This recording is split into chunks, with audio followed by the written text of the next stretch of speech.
Every Sunday morning for 68 years, a woman named Loretta Hayes in Memphis, Tennessee, set two plates at her kitchen table for breakfast. One for herself.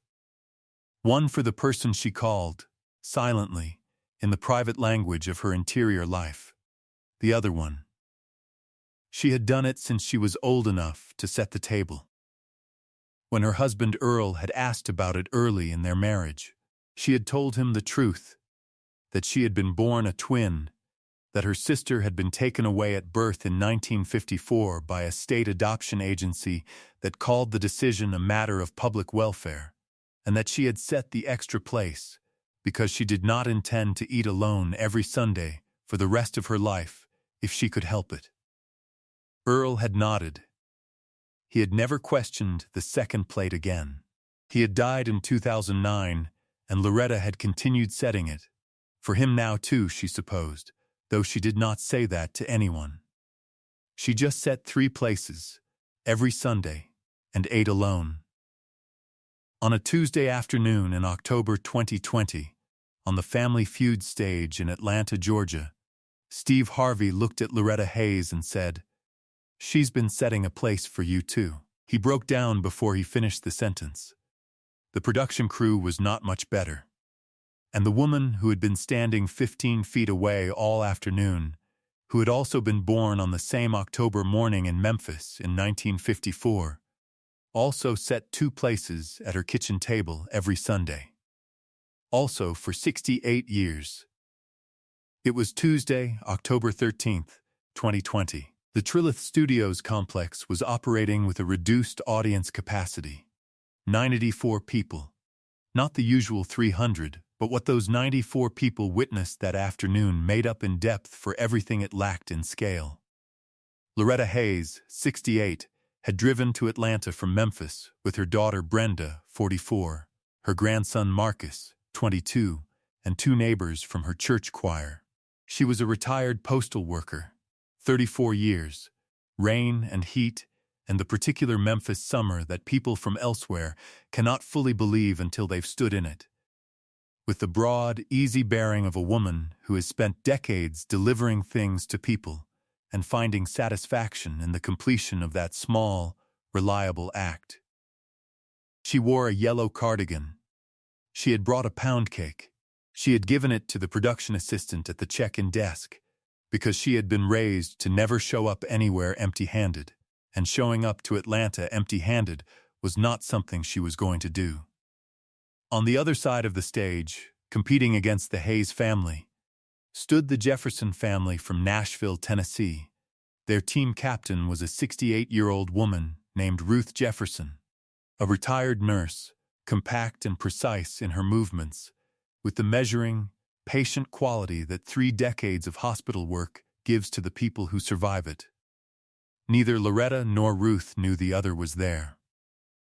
But the real story hadn't even started yet. Loretta Hayes had been told she was a twin at age 7 by her mother in the careful, limited way that mothers of that era disclosed difficult things to children, enough to explain the feeling of incompleteness, not enough to do anything about it. The state of Tennessee's adoption records were sealed until 2018, when a legislative change opened them. Loretta had applied for her records in March 2018, at age 65. The records had arrived in August 2018. They confirmed a twin sister, female, adopted at 3 months to a family whose surname was redacted in the initial release. Loretta had hired a genealogy attorney. The attorney had spent 8 months and $2,400 finding the unredacted name, Jefferson. Nashville, Tennessee, she had found Ruth Jefferson's contact information in January 2019. She had written a letter. The letter had gone to an old address. It had not been forwarded. She had tried a phone number that was disconnected. She had found a Facebook profile that appeared to be Ruth's, but had no mutual connections, and had sent a message that went to message request limbo, the particular digital purgatory where messages from strangers go to be neither received nor refused. She had done all of this for 18 months. She had been 67 years old, retired, persistent, methodical, and completely unable to close the last inch. The Family Feud production team's backstory coordinator had found the connection during a routine pre-taping research sweep, a cross-reference between two applications that had been submitted 4 months apart, by two women from Tennessee cities 2 hours apart, both 68, both applying with the same surname frequency in their family trees. The coordinator had pulled birth records. She had called Steve Harvey's personal phone. He had listened without speaking for 45 seconds. Then he had said, "Do it." Ruth Jefferson had been told she was a twin at age 8 by her adoptive father, in the direct, factual way of a man who believed children could handle truth if it was delivered without drama. Ruth had received it with the same directness. She had spent 60 years looking, writing to agencies, submitting DNA samples, attending adoptee reunion registries, with the particular professional persistence of someone who had learned in 30 years of nursing that outcomes improve for the people who keep pushing. She had received the Ancestry Service Match notification in 2017, a full sibling, female, Memphis, and had sent 3 messages that received no response. She had assumed the match was inactive. She had not stopped looking. She had simply filed Memphis woman, unresponsive match under still working, and continued looking elsewhere. She had not found Loretta. She had instead been found by a production coordinator who cross-referenced 2 Family Feud applications and made a phone call that changed 2 lives. Steve Harvey had spent 2 days carrying this information on the stage while running a normal show. He had described this to his personal assistant as the second hardest professional thing I have ever done. The hardest was keeping composure when he delivered the reveal. He did not keep composure. The moment came at the end of the final round. Steve moved to the center of the stage. He looked at Loretta Hayes. His voice was already different, lower, more effortful, the voice of a man visibly working to hold something in place. "Loretta," he said, "I want to ask you something. You told the production team, when you came in today, that you set an extra place at your table every Sunday. For your sister." He stopped. Swallowed. "How long have you been doing that?" "Since I was a little girl," Loretta said. Simply, the way she said everything. Steve pressed his handkerchief to his face. He turned away for 4 seconds. When he turned back, he was not going to be composed for the rest of this conversation, and he had accepted that. "She's been setting a place for you too," he said. His voice broke on you too. He did not apologize for it. He pointed across the stage at Ruth Jefferson. Loretta Hayes looked. Ruth Jefferson was already looking at Loretta. The studio went silent. 94 people stopped breathing simultaneously. Loretta Hayes reached out and held the edge of her podium. Her daughter Brenda took her arm. Ruth Jefferson had both hands flat on her own podium, pressing down, as if the stage had become unstable and she needed to hold herself to it. Then, Loretta pushed away from the podium and began to walk. She was 68 years old. She was not a fast walker. She walked across the Family Feud stage with the measured, deliberate step of a woman who has waited 68 years for this and is not about to rush the last 15 feet of it.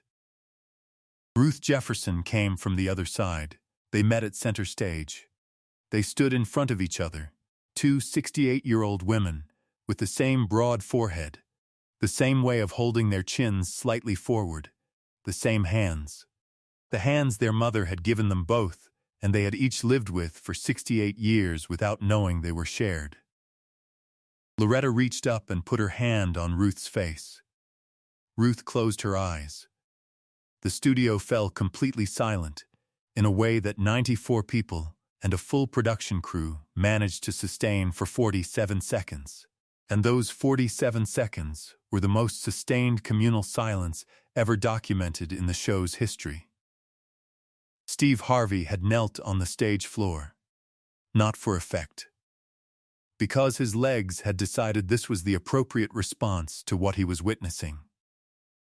He stayed on the floor for 30 seconds, handkerchief to his face, shoulders moving, making no effort to contain what he was feeling, because there was nothing in him that could have contained it. A camera operator tracked him but stayed wide, instinctively understanding that this was not the frame. The frame was center stage. It was always going to be center stage. When Steve stood, his face was completely open. 68 years, he said, when he could say anything. 68 years of Sunday breakfasts. 68 years of an empty chair. And the chair wasn't empty. She was just in Nashville. He shook his head. He looked at the camera. He looked at the audience. "I don't know what you believe," he said. "I can only tell you what I believe. I believe that God put these two women on this stage today. I believe that every Sunday breakfast Loretta set, every registry Ruth filed with, every letter written, every Dina sample, I believe that was prayer, and prayer God answered today." He made a phone call from the stage. His own attorney, on speaker. He commissioned a legal review of Tennessee's adoption record access laws and announced a grant to a Nashville-based adoptee advocacy organization to fund legal assistance for adoptees seeking to access sealed records, specifically those over the age of 60, who represent the largest population with unresolved biological family searches and the least time and resources to pursue them. He named the grant the Sunday Table Fund. Both families received the full prize. Ruth Jefferson's family crossed the stage, and Loretta Hayes' family and Ruth Jefferson's family stood together for the next 14 minutes, and nobody made any effort to move things along, because nobody on the production team had any desire to. The episode aired January 5, 2021. Within 48 hours, 112 million views. By the end of the month, 360 million. The image of Loretta Hayes walking slowly across the stage toward her twin sister, the 68-year-old woman taking those deliberate, unhurried steps across 15 feet of floor, became one of the most reproduced images in the history of the show. It was used on the cover of a book about adoptee reunion. It was painted by 3 different artists. One of those paintings was displayed in the Memphis Public Library. 3 months after the taping, Loretta Hayes drove to Nashville for the first time. Ruth Jefferson made breakfast. They sat at Ruth's kitchen table together, 2 cups of coffee, 2 plates. It was Sunday. It was the first Sunday in 68 years that Loretta Hayes had not been alone at breakfast. She called her daughter Brenda afterward. She said only, the chair wasn't empty. It was never empty. She was just somewhere else. The Sunday Table Fund has now provided legal assistance for 620 adoptees over the age of 60 seeking to access sealed records in Tennessee, Kentucky, and Georgia. Of those, 184 resulted in confirmed biological family identifications. The oldest successful case involved a 91-year-old woman in Knoxville who had been searching since 1951. Loretta Hayes still sets 2 places every Sunday morning. One for herself, one for Ruth. The difference now is that Ruth is coming. She drives from Nashville every 3rd Sunday. She brings biscuits. Loretta makes the pound cake. They sit at the table for as long as they want, which is always a long time, because they have 68 years of Sundays to make up for. They are not in a hurry. They have each other. They have all the time that is left. If this story about Loretta and Ruth's 68 years of Sunday tables and the afternoon that finally filled the chair touched your heart, subscribe and hit the like button. Share this with someone who needs to know that it is never too late to find the person you have been waiting for. Have you ever set a place at the table for someone you hadn't found yet? Tell us in the comments. Ring the notification bell, because love has no expiration date, and neither does this channel.